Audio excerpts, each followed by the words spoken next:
It's the beauty of baseball, Zev. It is the Everybody, beauty. welcome to the Five Stack. We're starting with baseball, and Zev is the guy that brought it up. This is incredible. Hello from the It is very Calgary International exciting. Airport. I'm in Canada. The Jays merch all over the place. Just came back from a week in BC at my niece's wedding, so I'm stopped over in Calgary, and we thought we'd stuff in for a five stack. And you want to talk about baseball right off the hop, which is great. Tied 1-1. Yeah. Max Scherzer goes tonight. Mad Max, he's insane.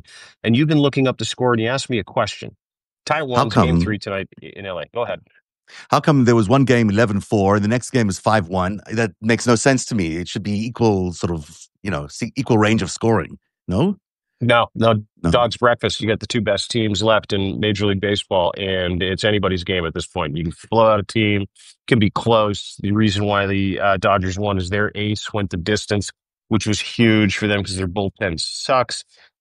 Expect a different game tonight with Max Scherzer on. But yeah, anybody can win any game. Anybody can blow anybody out. It's kind of the beauty of baseball, not so much with football, not so much with hockey, but the worst team in the league can take out the best team in the league, but you got the two best teams in the league going at it tonight. You Let's can watch the go, entire Blue game, and Jays. only five home runs are scored. Yeah. The entire. Wow, that's not very Yeah, exciting. well, you can have no home runs in a game too. Someone Really? just said Dean sounds sick. Yes, Dean is sick. Dean's traveling sick too. He had a fun weekend at the wedding, I bet. Perfect. Yeah, it was awesome. Yeah. It was great. But you show up, you get off a plane, you're with a whole bunch of people from all over the world. Everybody's hugging and touching each other. And I'm not a big huggy, touchy guy. You know what I You're mean? not, It's eh? always, nah, I'm a hugger. Like if I know you and you're not sick, I'll give you a hug. But yeah. So anyway, but So no hugging or Twins touching beat it. people on the plane. No, I staying away from everybody. So I have to go sit at the front. Well, that is the great way to start the show. You have to sit at the front. I have given you a baseball report for the first time ever, so that's exciting. And we should do Incredible. the five stack. I want to start off with Yeah. a story that just broke, actually, and I just getting the details about Amazon reportedly about to lay off 30,000 workers in obviously what will be a big robotic AI kind of push.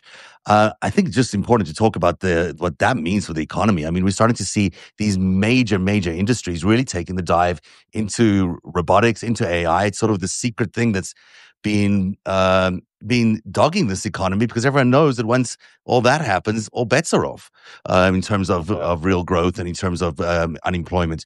What's your sense of this big story that's developing?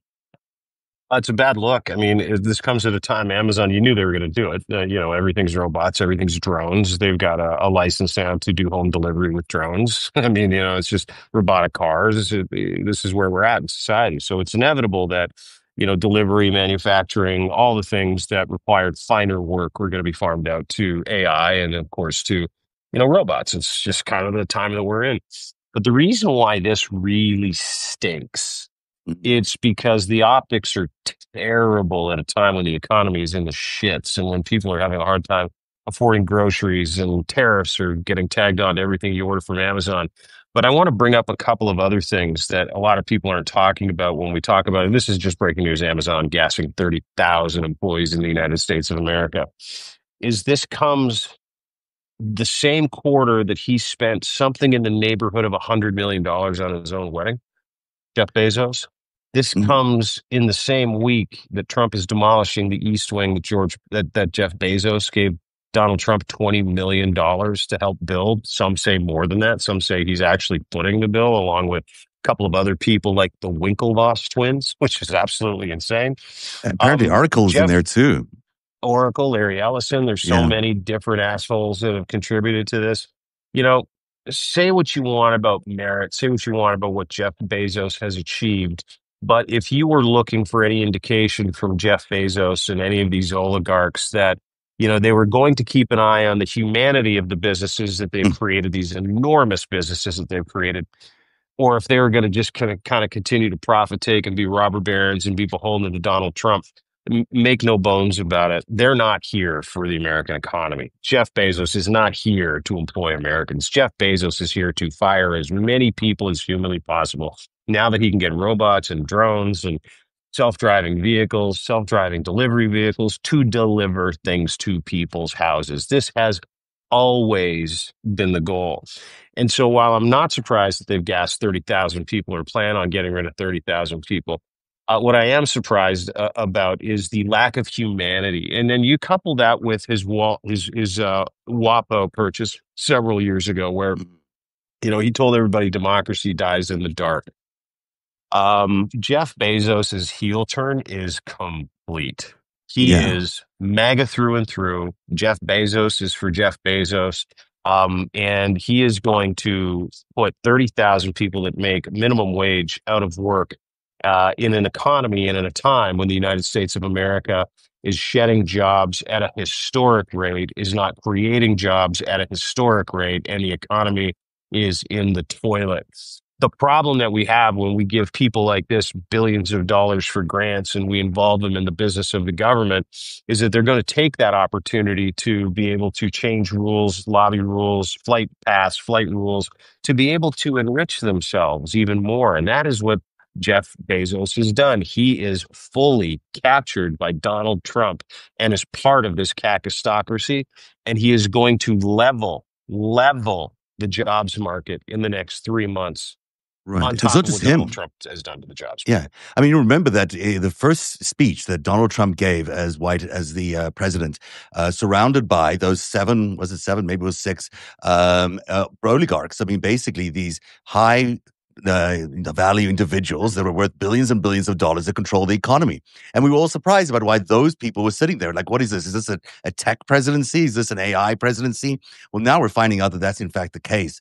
That not only are they going to turn America into a surveillance state where they are basically following everyone around and know everything about you and are just going to mine you for profit. They're also in the midst of introducing the biggest data and AI revolution and robotic revolution we've ever experienced. So we're going to see both the complete control of the American economy at the same time as we're going to see the complete automation of these American jobs. And those two things are terrible for the American people. It leaves American people without any representation, under complete control of these data centers, and, a lot of us out of work. Mm. Yeah, hey, listen, I mean, this is just the beginning too. That's the other part of Yeah. this. We're in that sort of era of, you know, where oligarchs, and we've seen it, where oligarchs get to make the rules, and they get nice and cozy with a guy like Donald Trump, and he doesn't give a shit about the American worker, and that's kind of been the greatest rugging Mhm. of his ascension into a second presidency He's from only here for the 45 to people, Dean. 47. He said so today. He's only here for the people. Yeah, Really? he's only here for the people. Is not only is he removing all their health care, not only is he sanctioning with glee the ability for people that his donors like Bezos that have given hundreds of millions of dollars to his super PAC to put 30,000 people out of work, which is not something like if that happened in Canada, Mark Carney would say, no, stop. Stop, Yeah. stop, stop, stop, stop, stop. Well, you're not doing this, and here's why you're not doing this. And they would nationalize part of the service, like Donald Trump is doing with many different services in the United States, and we would prevent that collapse because I don't think people understand what losing 30,000 jobs in the United States with one employer, that's one employer. Yeah. I don't think they understand the devastation that comes after something like this. And to your Nor do, point, Donald Trump yeah. doesn't care about that devastation. It fits into his plans, Zab, does it? Nor are they represented by anybody. He doesn't care about them, obviously, but the Democrats aren't in power, so they aren't obviously caring about him. There's no one in Congress right now fighting for what an employment environment can look like under AI. And if you remember, Joe Biden, a great president, was really concerned about all these issues around AI. He wasn't going to let all these oligarchs run wild with their own non-regulated sector. He was trying to regulate them. He was trying to monitor them instead. What Trump did is make it the Wild West, and this Wild West is now allowing them to cut jobs at a crazy rate, allow this AI development to go at a pace where we aren't really sure what's happening with AI. There's no one monitoring AI in general to know exactly what it's capable of doing at any given point or what impact it may have on the economy. So if you're looking for something to get fired up about this particular presidency that isn't about politics per se, but is about business and is about your job market and your family finances, it's this one thing that there's no one in the government looking after your concerns in the midst of this revolution that's happening to our economy.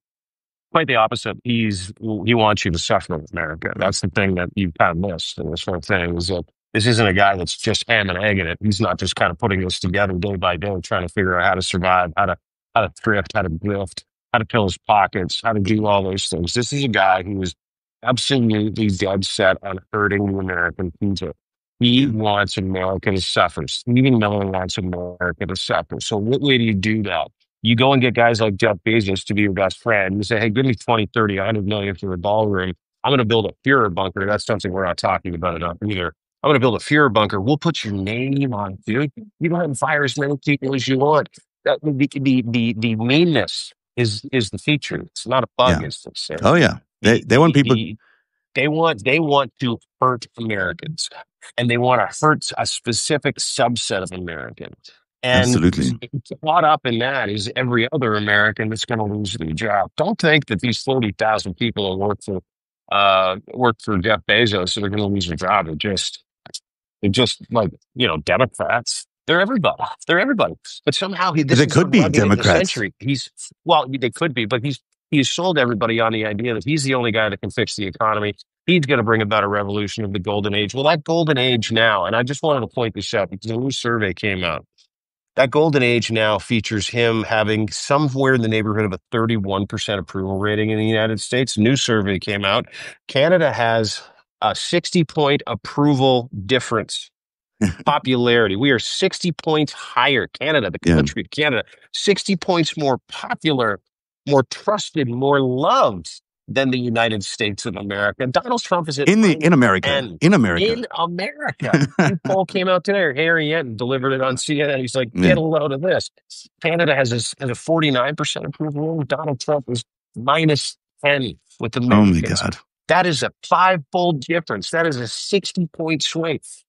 Canadians, and you know why? Because he pushed off the wrong countries. Americans love Canada. You know what else Americans love?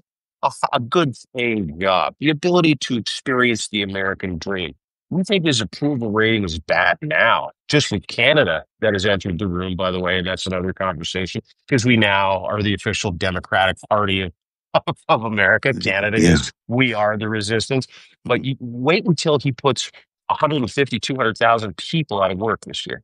Wait and see what happens. Oh, You want to see yeah. an approval rating. You want to see people march on the Hill. You want to see people get pissed off because they can't afford to feed their families, because it's coming. It's coming.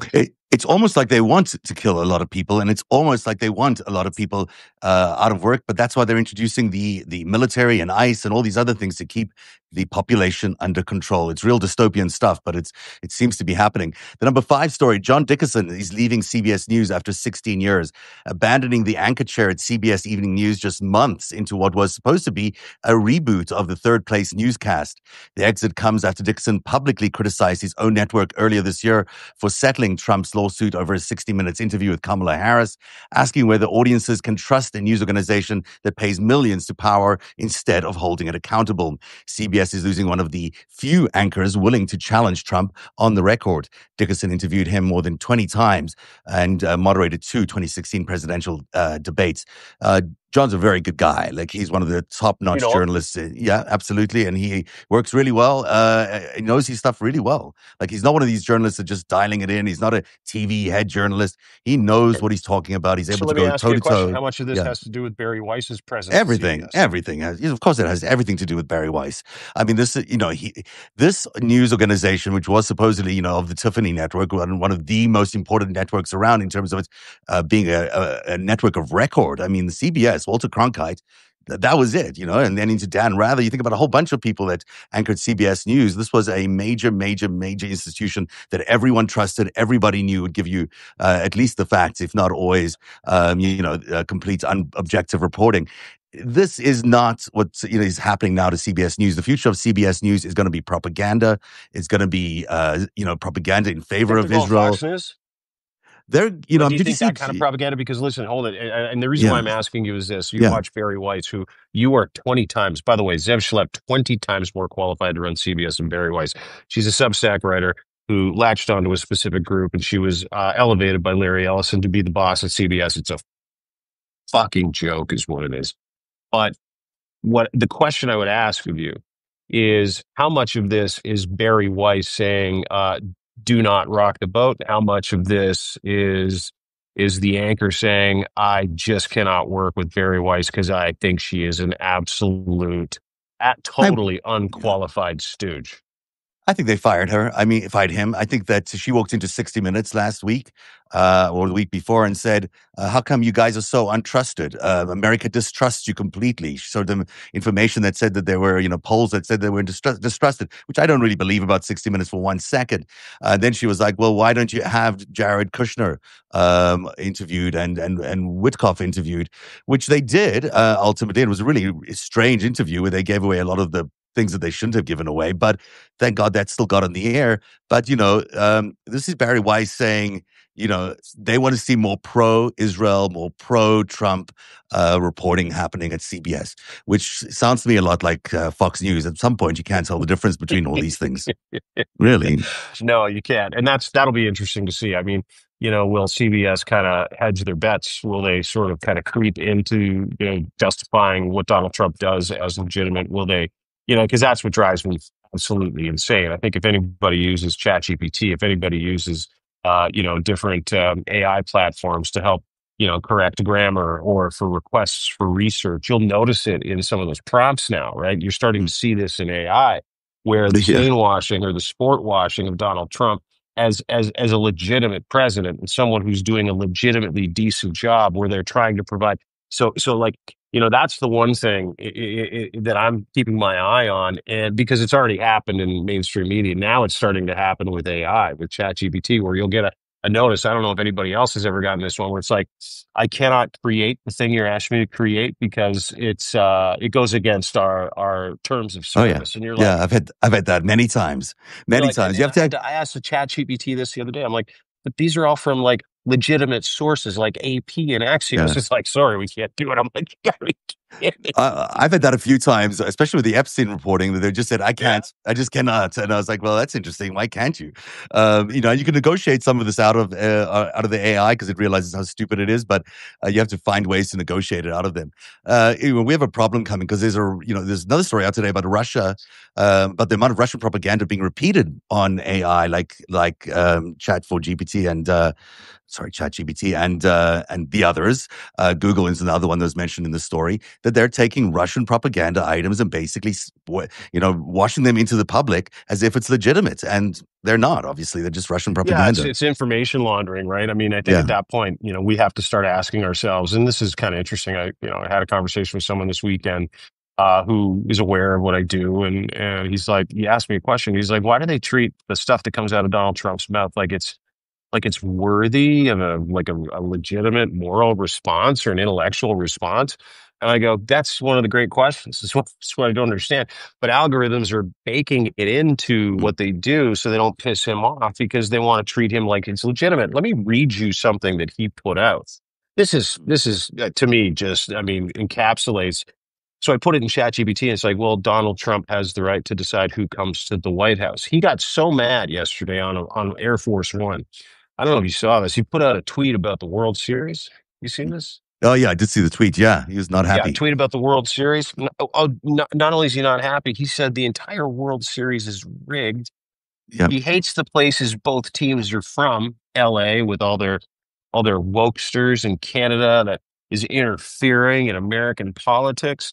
So I ran this thing through ChatGPT and I'm like, tell me if this is a legitimate tweet. It's like, yes, he has concerns. And I'm like, you gotta be fucking kidding me. Even ChatGPT is. They've tilted the table that way, which was the importance of getting Sam Wow. Altman on the stage during his inauguration, the importance of getting the guys from Google like Sergey Brin because of Gemini on the stage at the inauguration.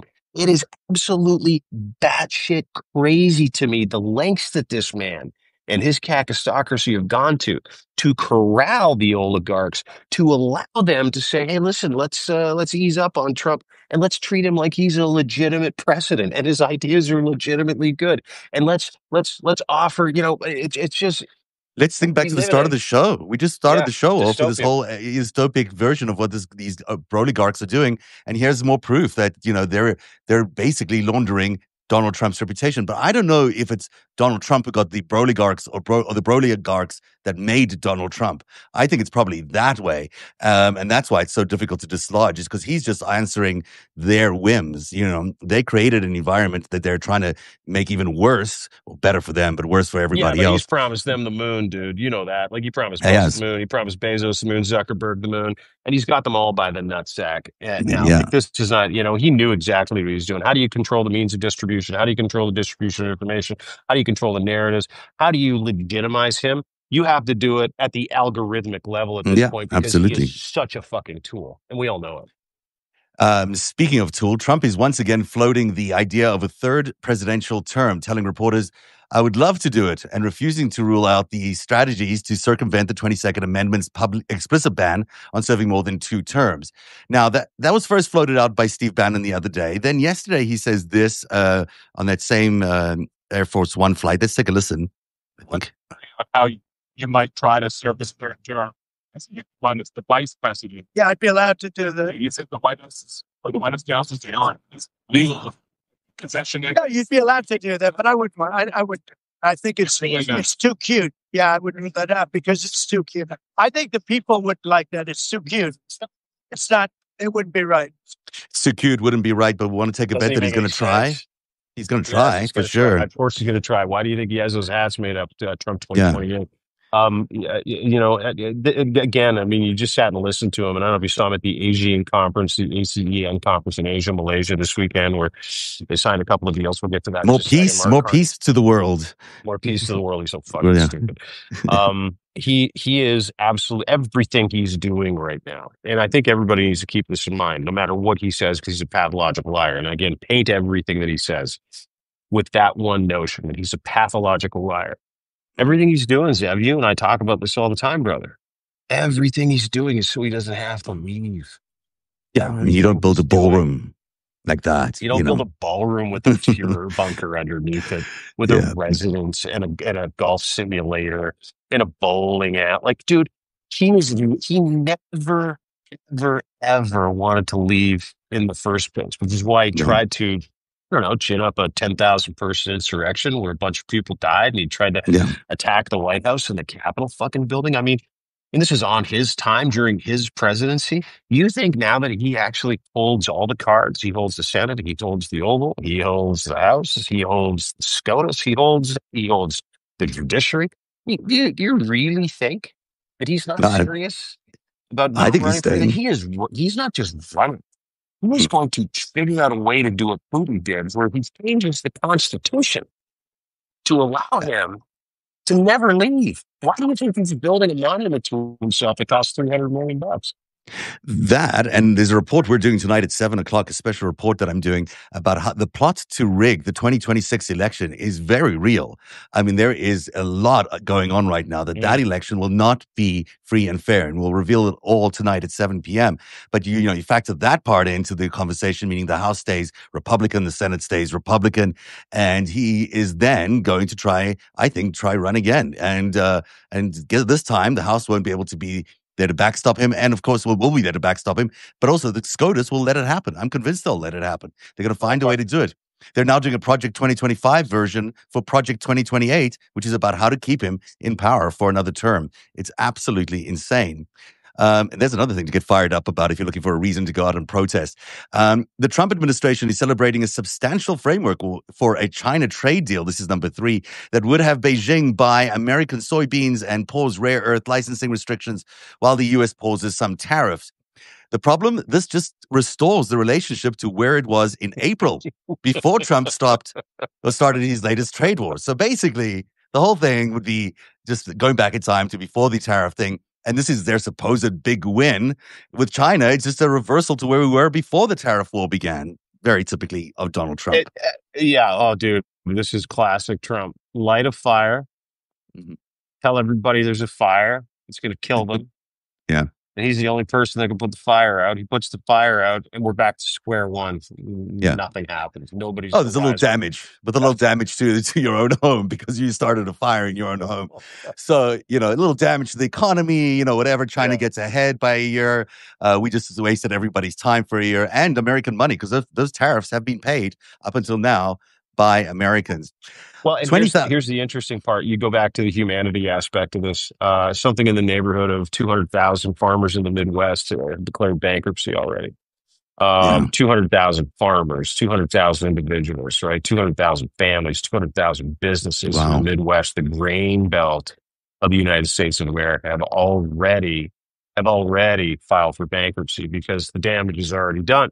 So it's a little worse than him starting the fire, stepping it out after he said, look, there's a fire. It's like, look at me, I'm a fucking hero.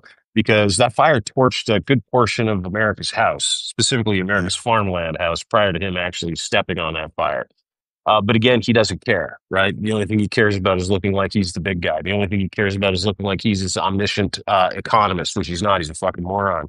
The only thing he cares about is looking like he's the guy that can negotiate with Xi. He's the guy that can negotiate with Pete and Putin. He's the guy. And all the while this is going on, let me remind you, he refused to meet with Canada. He refused to meet with Mark Carney. Not that Mark Carney was like, hey, let's get together, because Mark Carney left that train at the train station last week when he said, hey, we're done with the United States of America.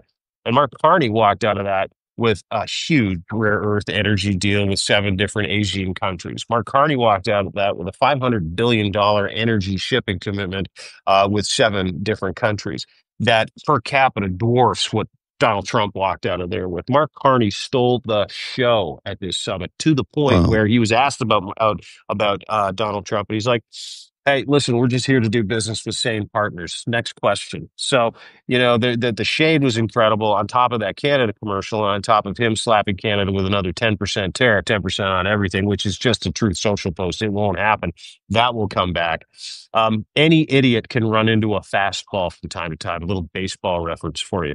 And that's what Donald Trump did. But Donald Trump actually served himself the fastball after destroying America's heartland and forcing so many beautiful Americans into a position where they had to declare bankruptcy and give up their farms to apps and financing situations, financing businesses like Acre Swap, that is owned by JD Vance, of all people, who has made millions of dollars financing farms and collecting huge interest rates from farmers who are in trouble with big loans. So don't think there isn't a plan here, friends, because there yeah. is. Going to get to the Argentinian story, which ties into the beef story, which ties into the fact that Donald Trump is basically ordering a bunch of Argentinian beef as American farmers are suffering and aren't able to keep their businesses open. But, the question I have for you about Canada before we get there is this deal with China. Yes, it's great. There's a deal with China. And yes, it's fantastic. But, China is not a great place. China is a dictatorship. China is a place where that has tons of people in concentration camps. China is a place that does not allow any human rights, no real direct democracy, and they have oppressed their people for decades. Are we really glad that there's a deal with China? I mean, can we really be glad that there's a deal with China? I mean, it's a rescue maybe for Canada, but at the end of the day, the free world is losing all of Canada's minerals, and they're going to China.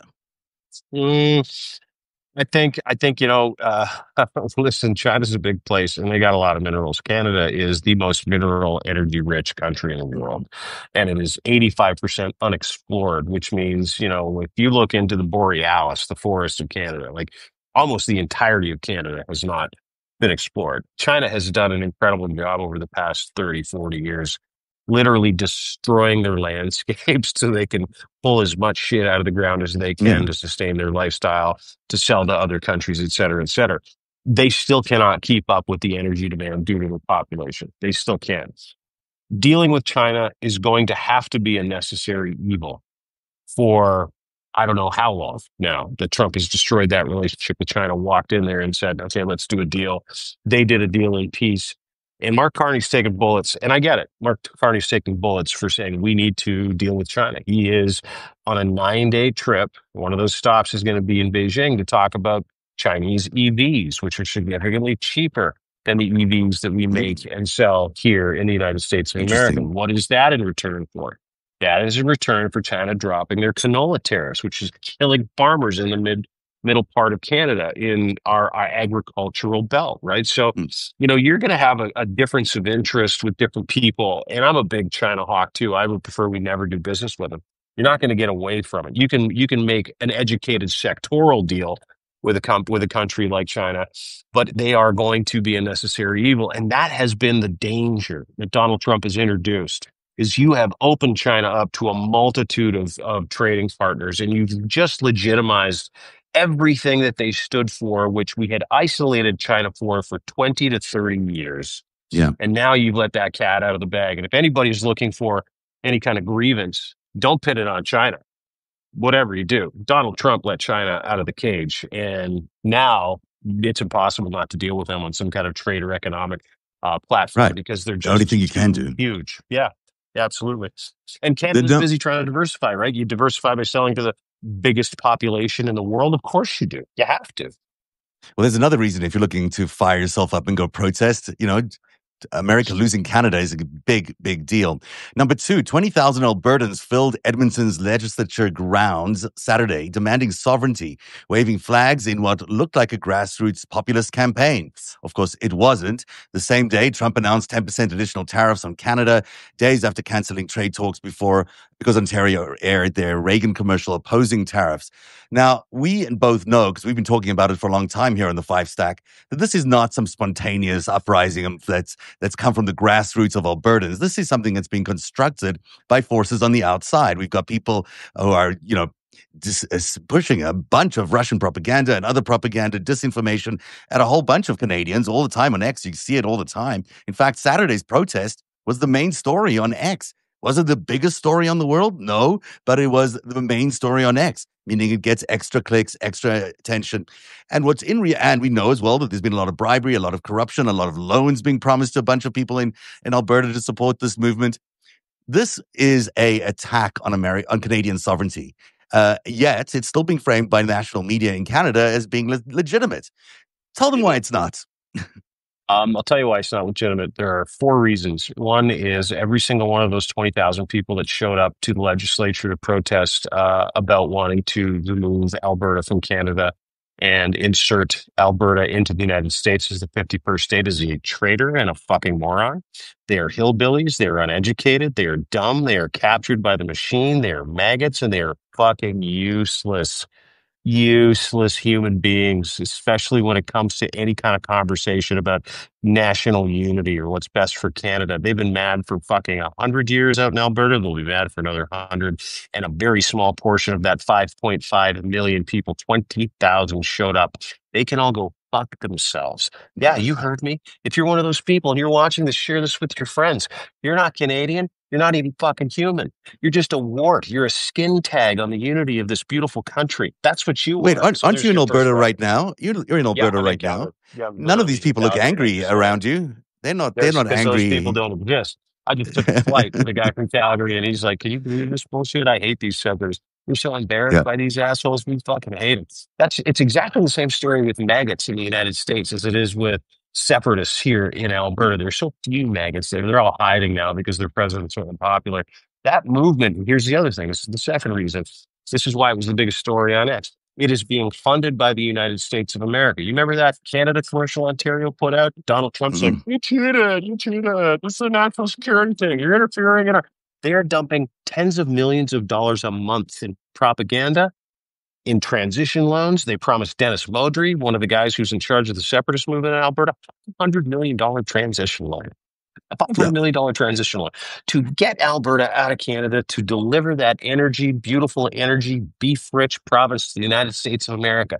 And here's the other thing. This is number three. Every single one of those stupid fucking traitors from Alberta that showed up to the legislature this weekend, let me just point this out. They are beating the shit out of people like you in the United States of America right now. They are beating you. They are kidnapping you. They are sending you to seek. So if you're one of those people that wants to go live in that, just fucking go, dude. Just go. We don't care. Li- I'll start a fund. We'll pack your bags and I'll get packing tape and I'll go to U-Haul. I'll get it all and we'll send you down because no one fucking likes you anymore. We hate you.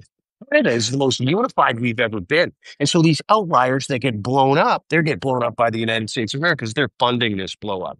So not only is Trump a hypocrite, not only is the Trump regime and the taxocracy interfering in Canadian politics, we try to get a province to leave Canada and go to the United States because Canada resoundingly told them to go fuck us out when we elevated Mark Carney to the Prime Minister's office. This is the fourth reason. This is the fourth reason why this is a really, really big deal. Religion.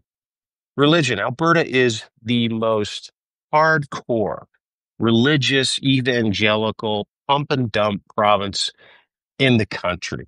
It is full of the most extreme religious pricks you will ever meet in your life. There are small communities like Three Hills, Alberta, that have these propaganda schools called Prairie High School, Prairie Bible Institute. By the way, graduate of Prairie High School and Prairie Bible Institute right here. I know it because I was there.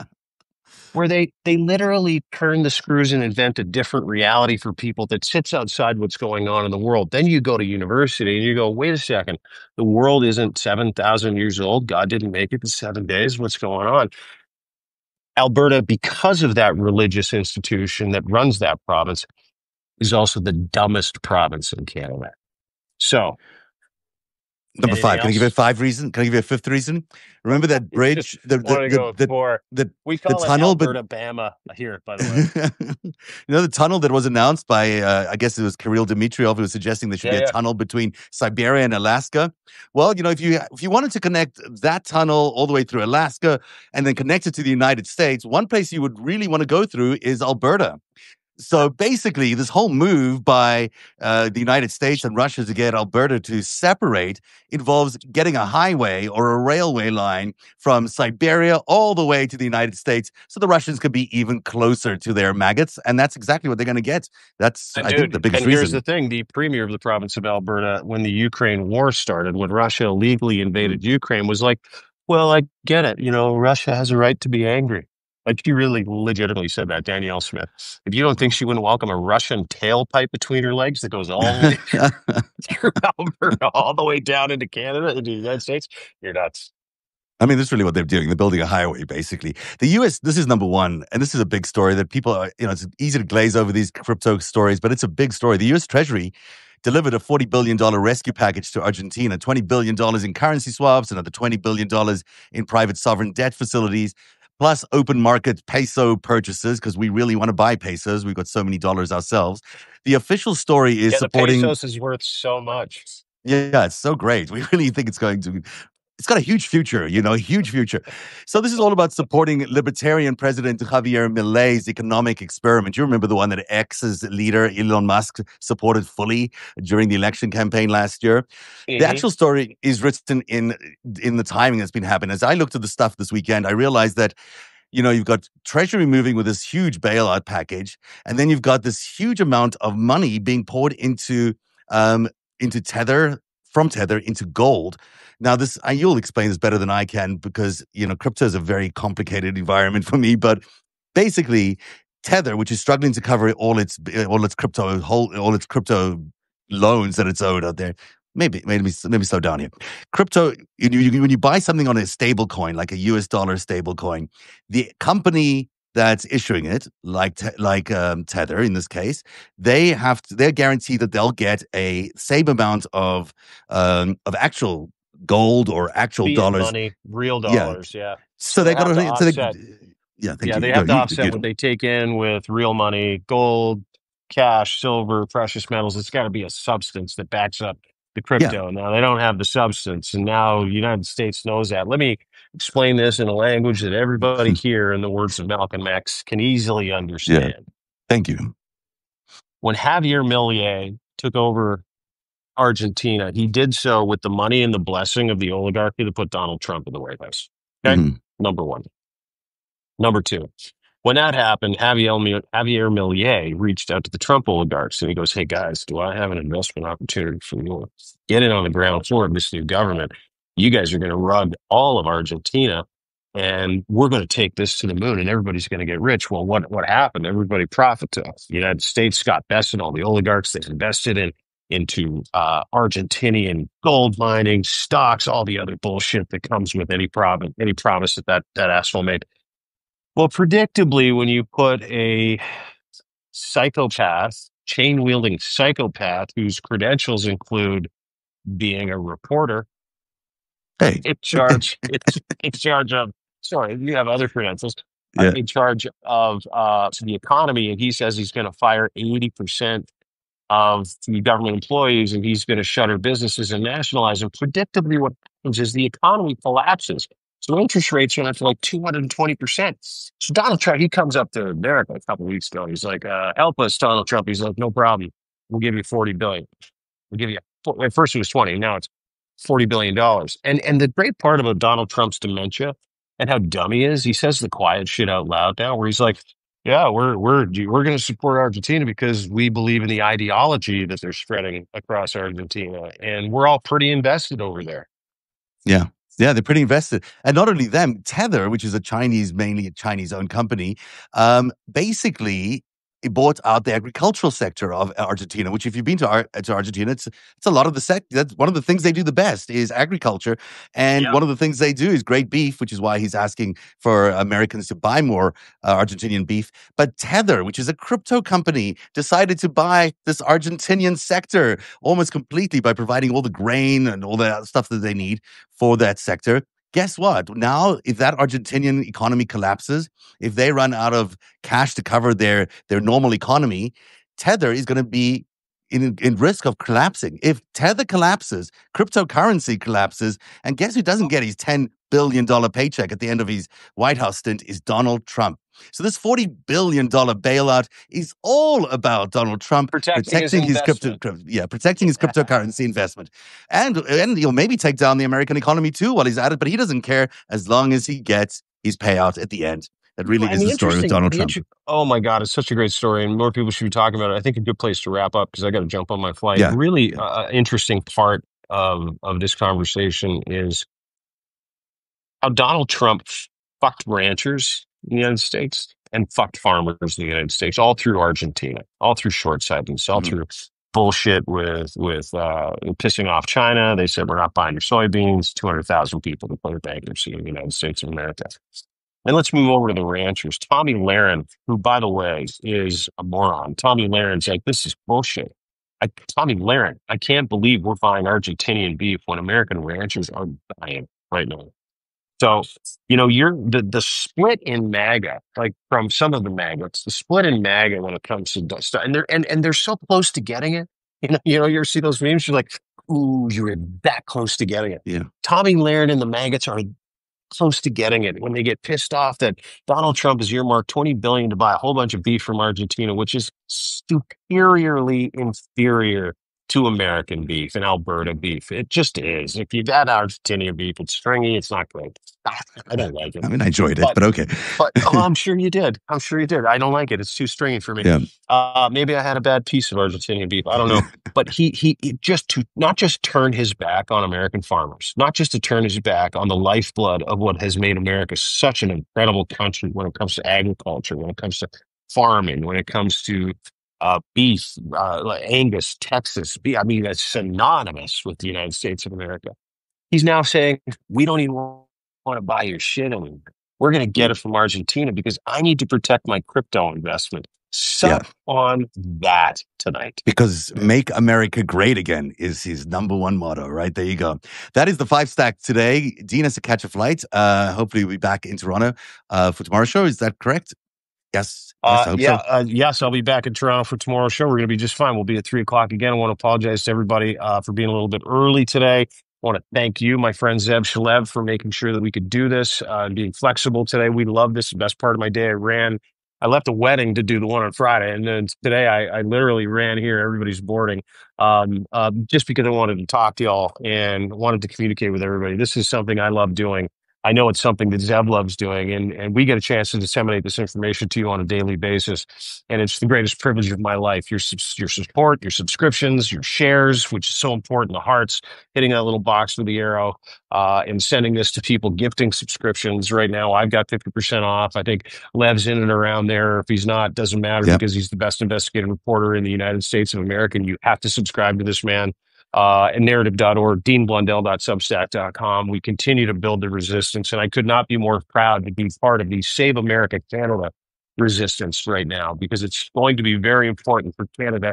We've got a vested interest in saving America, knowing that we have a 60-point approval rating that's higher, 60 points higher than the United States of America's President Donald Trump. Gives me great pleasure to see that today. Means that Canada's cutting through. Because we love America. We're riding with you through this thing, and we want to save America with you. So please subscribe, please share, and please stick around. We love the fact that we get to do this with you. I thank you very much for having us in your phone today, in your lives today. Thanks, everybody. Appreciate it. Thank you, everybody. Thanks for being here. Dean, you're amazing. You did a great job today, even on remote. You should be out in the field even more often. I love seeing you out there in the field. You could be like a real reporter.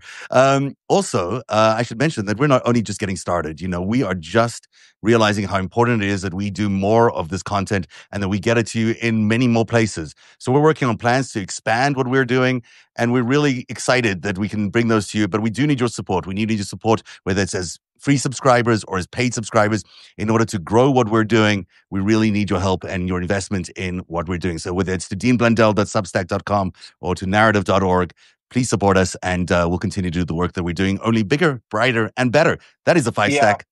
Have a good flight. Thanks, guys. We'll see you tomorrow. Bye, everyone.